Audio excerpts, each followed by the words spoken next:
Hello everyone, I hope कि आप सभी अच्छे होंगे। इस वीडियो में हम लोग बात करेंगे 70th बीपीएससी एग्जाम को लेकर।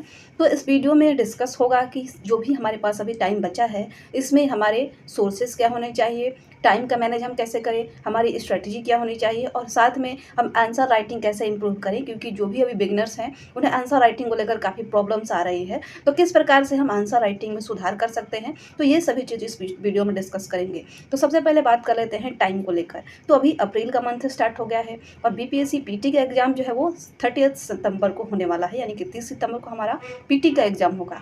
तो अभी हम देखें तो अप्रैल, मई, जून और अगर जुलाई भी ले लें हम, तो 3 से 4 महीने का हमारे पास टाइम है और इस टाइम में हमें प्री कम मेंस की तैयारी करनी चाहिए। तो प्री कम मेंस की तैयारी में अगर हम इन 3-4 महीनों में मेंस को भी साथ लेकर चले तो पीटी एग्जाम होने तक काफ़ी सारे पोर्शन हमारे मेंस का भी कंप्लीट हो जाएगा।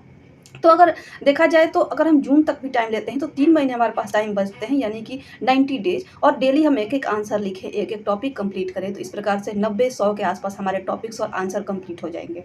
तो इसके बाद आते हैं स्ट्रेटजी को लेकर। तो हम बाद में बात करेंगे आंसर राइटिंग कैसे किया जाए और टॉपिक्स कैसे कंप्लीट किया जाए। सबसे पहले हम बात कर लेते हैं स्ट्रेटजी को लेकर। तो जैसे जैसे एग्जाम पास आता है वैसे वैसे आपको डेली स्ट्रेटजी के वीडियोस देखने को मिलते हैं। अलग अलग लोग आपको बताएंगे, जैसे कि 100 डेज की स्ट्रेटजी, लास्ट 90 डेज की स्ट्रेटजी, लास्ट 50 डेज की स्ट्रेटजी, लास्ट 30 डेज की स्ट्रेटजी, लास्ट 10 डेज की स्ट्रेटजी और लास्ट में एग्जाम डेट तक की भी स्ट्रेटजी आपको देखने को मिलता है। तो स्ट्रेटजी आपको एम्पल नंबर ऑफ अवेलेबल हैं कि आप किस स्ट्रेटजी को फॉलो करें, लेकिन सबसे ज़्यादा ज़रूरी ये है कि हम एक भी किसी स्ट्रेटजी को फॉलो करें, किसी का भी स्ट्रेटजी फॉलो करें, या हम अपना खुद का भी स्ट्रेटजी बनाएं और उसी के अकॉर्डिंग हम अपनी प्रिपरेशन करें। लेकिन सबसे ज़रूरी चीज़ है कि हमें हमारी स्टडी किस प्रकार से हो रही है, हम कितना टाइम स्टडी को दे रहे हैं।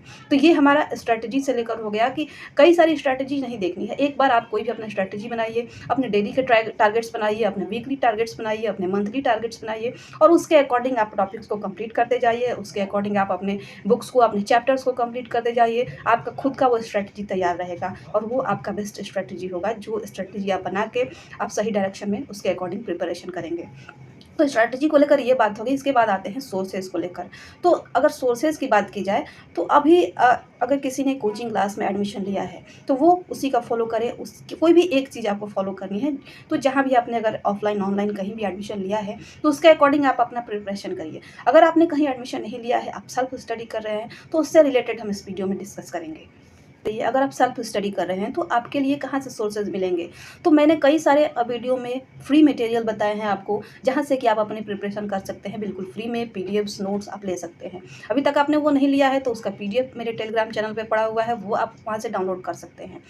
चाहे वो हिंदी हो चाहे वो इंग्लिश हो। अगर 3-4 साल पहले देखा जाए तो इंग्लिश को लेकर, इंग्लिश मीडियम को लेकर काफ़ी कम सोर्सेज अवेलेबल थे, लेकिन अब हर मीडियम में, हिंदी हो या इंग्लिश, काफ़ी सारे सोर्सेज अवेलेबल हैं। चाहे वो किसी कोचिंग का नोट्स हो, चाहे वो टेस्ट सीरीज का नोट्स हो या वीडियो लेक्चर्स हो, हर चीज़ आपको फ्री में मिल जाता है और वो सबको पता है कि वो कहाँ से मिलता है। तो वो सब आप डाउनलोड करके, नेट भी आजकल बिल्कुल सस्ता आ रहा है, फ्री में 5G का नेट चल रहा है, तो आप देख सकते हैं जो भी आपको लेक्चर्स देखने हैं, किसी भी कोचिंग के देखने हैं, जो आपको अच्छा लगता हो, जो टीचर आपको अच्छे लगते हो, उसको आप फॉलो कर सकते हैं। उसके अकॉर्डिंग आप अपना नोट्स बना सकते हैं। अगर आपका कहीं भी पेड बैच का वीडियो लेक्चर्स पीडीएफ नहीं मिल रहा है तो जो भी आपको टॉपिक कंप्लीट करना है वो आप यूट्यूब पर सर्च करिए। जो भी आपको टीचर अच्छे लगे, जिनकी भी पढ़ाई आपको अच्छे से समझ में आए, उनको फॉलो करके उस टॉपिक को आप कंप्लीट कर सकते हैं। तो सोर्सेज को लेकर कोई भी परेशानी नहीं होनी चाहिए। अगर फिर भी किसी को परेशानी होती है तो वो आप मुझसे पूछ सकते हैं कि कहाँ से, किस सब्जेक्ट का कौन सा सोर्स लें। इसके बाद आते हैं कि हम सोर्सेज हमने डिस्कस कर लिया। तो सोर्सेज में अगर देखा जाए, जो बेसिक सोर्सेज होते हैं, ये तो हो गए कोचिंग मटेरियल, पीडीएफ नोट्स या वीडियो लेक्चर्स। अब जो बेसिक सोर्सेज होते हैं वो हमारे पास होने चाहिए और वो सोर्सेज मस्ट है जो कि हमें पढ़ना ही चाहिए। तो जो मेन सब्जेक्ट्स हैं, जैसे कि हिस्ट्री हो गया, पॉलिटी हो गया, ज्योग्राफी हो गया, इकोनॉमिक्स हो गया, करंट अफेयर्स हो गया, साइंस हो गया, बिहार स्पेशल हो गया, तो इतने सारे सब्जेक्ट्स होते हैं जिससे कि क्वेश्चन पूछे जाते हैं। तो अब इन हर सब्जेक्ट्स के लिए अलग अलग आपको सोर्सेज चूज करने हैं। तो अब तक आपने कर भी लिया होगा और उसके अकॉर्डिंग आप पढ़ भी रहे होंगे। तो हिस्ट्री के लिए आप एंशिएंट और मेडिएवल और मॉडर्न 3 पार्ट्स होते हैं। तो इसके लिए आप एंशिएंट और मेडिएवल के लिए आप एनसीईआरटीज को फॉलो कर सकते हैं। मॉडर्न इंडियन हिस्ट्री के लिए भी आप एनसीईआरटी फॉलो कर सकते हैं। और उसके अलावा आप स्पेक्ट्रम की बुक भी अच्छी होती है, तो दोनों में से आपको जो सेलेक्ट करना हो वो आप सेलेक्ट कर सकते हैं मॉडर्न इंडियन हिस्ट्री के लिए।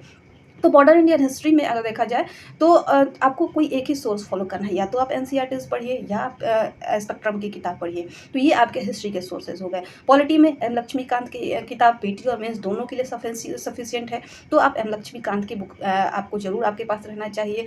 और आपके पास बुक है, आपको नहीं समझ में आ रहा है कैसे पढ़ना है, किस टॉपिक में क्या क्या चीज़ें इंपॉर्टेंट है, तो उसके लिए आप प्रीवियस ईयर क्वेश्चन देखिए या किसी का वीडियो लेक्चर देखिए, तो वो चैप्टर आपको समझ में आ जाएगा। फिर उस चैप्टर से रिलेटेड आप क्वेश्चन सॉल्व कर पा रहे हैं या नहीं, ये आप चेक कर सकते हैं। इसके बाद आता है साइंस सब्जेक्ट। तो साइंस से भी काफ़ी सारे क्वेश्चन पूछे जाते हैं और लगभग 25 से 30 क्वेश्चन साइंस से आते हैं। ज़्यादातर बायोलॉजी के क्वेश्चन आते हैं और फिजिक्स केमिस्ट्री से भी लगभग सेम क्वेश्चन आते हैं। तो वहाँ से हमें साइंस के लिए कौन से सोर्सेज फॉलो करने चाहिए, तो इंपॉर्टेंट जो सोर्स है वो 9th और 10th क्लास की एनसीईआरटी की किताब है।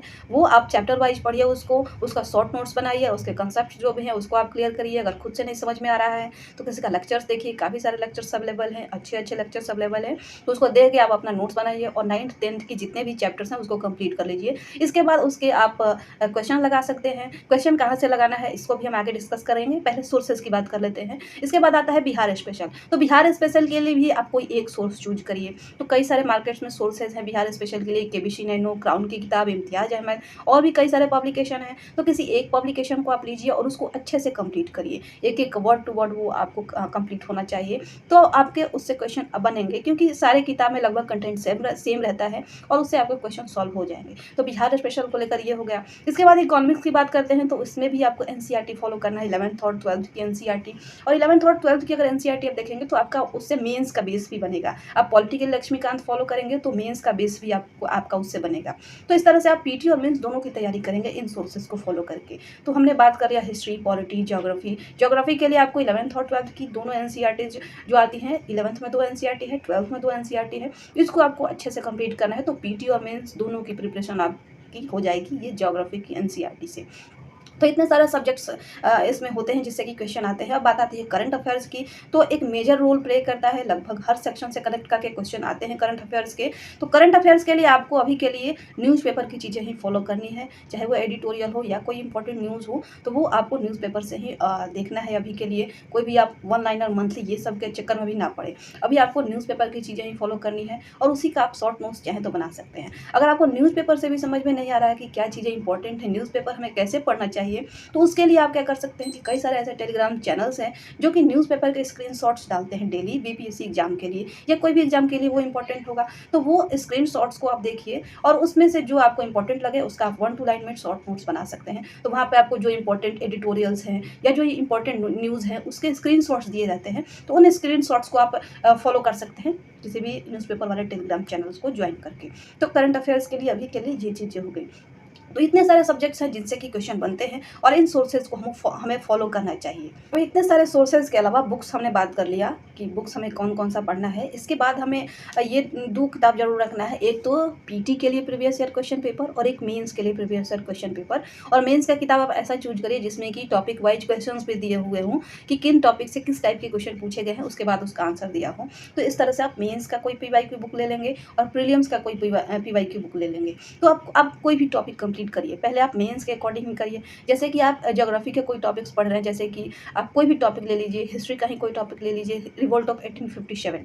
तो ये सबसे हिस्ट्री जो है ईजी थोड़ा रहता है बाकी सब्जेक्ट से। तो रिवोल्ट ऑफ 1857 आपने अच्छे से स्पेक्ट्रम से पढ़ा, नहीं समझ में आ रहा, आपने किसी का नोट्स फॉलो किया, किसी का वीडियो लेक्चर्स फॉलो किया, तो उसके बाद आपको उससे अच्छे से समझ लीजिए, शॉर्ट नोट्स बनाना हो आप बना लीजिए। इसके बाद आप उससे रिलेटेड क्वेश्चन देखिए कि पीटी में रिवोल्ट ऑफ 1857 से किस प्रकार के क्वेश्चन आए हैं। अगर आपके पास बुक नहीं है आप गूगल पे सर्च कर सकते हैं, रिवोल्ट ऑफ 1857 से रिलेटेड जो भी क्वेश्चन है वो आपके सामने खुल जाएगा। इसके बाद मेन से उस टॉपिक से रिलेटेड किस प्रकार के क्वेश्चन आ रहे हैं और उस क्वेश्चन को आप सॉल्व कर पा रहे हैं या नहीं, मेंस का जो क्वेश्चन है उसके बारे में आप कुछ भी सोच पा रहे हैं या नहीं कि इसमें क्या लिखना है। तो अगर आप इतना कर पा रहे हैं, आप क्वेश्चन सॉल्व कर पा रहे हैं, इसका मतलब आपका वो टॉपिक अच्छे से कंप्लीट हो रहा है या हुआ है। तो ऐसे आप अपने टॉपिक्स को कंप्लीट कर सकते हैं, जो भी सेक्शन वाइज जो भी सब्जेक्ट वाइज टॉपिक्स हैं उनको। तो आप ऐसे अपने आंसर राइटिंग को भी इम्प्रूव कर सकते हैं। अब आंसर राइटिंग अगर कहा जाए, आंसर राइटिंग को लेकर तो स्टार्ट नहीं कर पाते हैं कई सारे लोग कि आंसर राइटिंग को स्टार्ट कैसे किया जाए। तो आंसर राइटिंग में आपको पहले तो आप टॉपिक देखेंगे, अच्छे से सिलेबस कंप्लीट करेंगे, अच्छे से आप एक एक टॉपिक ही कंप्लीट करिए और उसका ही आंसर लिखिए।